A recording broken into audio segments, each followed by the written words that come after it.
The suffocating reason your lungs are borrowing oxygen from a seafloor that's already caving in, and in the Arctic Beaufort Sea, it opened a crater wider than a city block.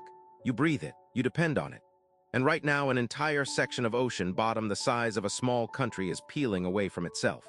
One invisible collapse at a time. Scientists have a name for it: seafloor subsidence.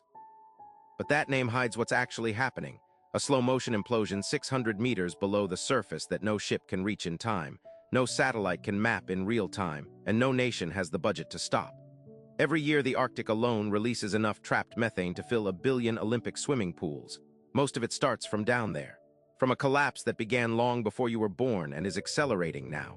The ocean is swallowing itself. And what's locked inside those collapsing walls has been sealed in darkness for 20 million years. Here is what no one tells you: the seafloor isn't solid. It never was. What looks like the permanent bottom of everything is actually a frozen suspension, billions of tons of sediment held together by pressure and a compound called methane hydrate. It looks like dirty snow, but it burns. Under the right conditions, 1 cubic meter of it releases 164 cubic meters of methane gas. And when the ocean warms even half a degree, that compound becomes unstable. The sediment loses its grip, and the floor doesn't crack, it collapses sideways, silently, in massive underwater landslides that trigger tsunamis no one predicted. The Storega slide off Norway, 8,000 years ago. A single collapse event sent a wall of water 100 meters high crashing into Scotland. No volcano, no earthquake, just a warming ocean releasing what was locked inside, and that process never stopped. It is still happening right now, underwater you cannot see, but here's what scientists discovered in 2022 that rewrote everything. They assumed seafloor collapse was slow, a geological process measured in centuries. They were wrong. In the Siberian Arctic shelf, sensors picked up craters forming in months. Not years, months, ping-pong ball to swimming pool in a single season. And the heat driving it isn't just from a warming atmosphere above. It's geothermal. It's coming from inside the Earth, which means the collapse has 2 engines running simultaneously, one from above, one from below, and no one noticed until the craters were already there, already expanding, already releasing what was never supposed to surface. Now here is the part that ties back to your lungs.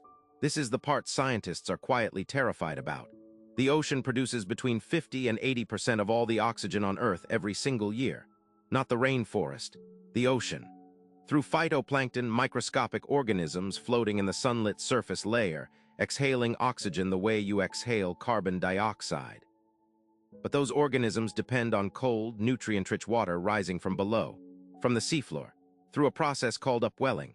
When the seafloor collapses, it disrupts the sediment architecture that controls where that cold water flows and what it carries. Pull the support beam, everything above it shifts. And when the methane those collapses release enters the atmosphere, it traps heat at 80 times the rate of carbon dioxide over 20 years, not as a future projection. Now, researchers at the University of Alaska are recording methane spikes over the Beaufort Sea that their models cannot fully account for. The numbers don't close. Something is releasing more than anyone predicted. The most credible explanation is that the collapse isn't just widening. It's reaching hydrate layers that weren't supposed to destabilize for another century. Your lungs have been borrowing from a system that's been dissolving underneath it this whole time, and the interest is coming due. So what do you do with that? Scientists are asking the same question without a clean answer. There are proposals: iron seeding to grow more phytoplankton and offset the methane, artificial upwelling systems to redistribute cold water, seafloor sensor networks. But every intervention carries catastrophic risk in a system this large and this poorly mapped. The Beaufort craters are still forming. The Siberian shelf is still outgassing, and the rate is not slowing. The most honest thing the data says right now is that the seafloor is sending a signal, and we are still arguing about what it means. Some models say we have a window. Some models say the window closed in the 1990s. Neither model is certain, and that uncertainty is the most terrifying number in the whole equation. Here is the question no one is asking publicly, but every researcher in this field is asking privately.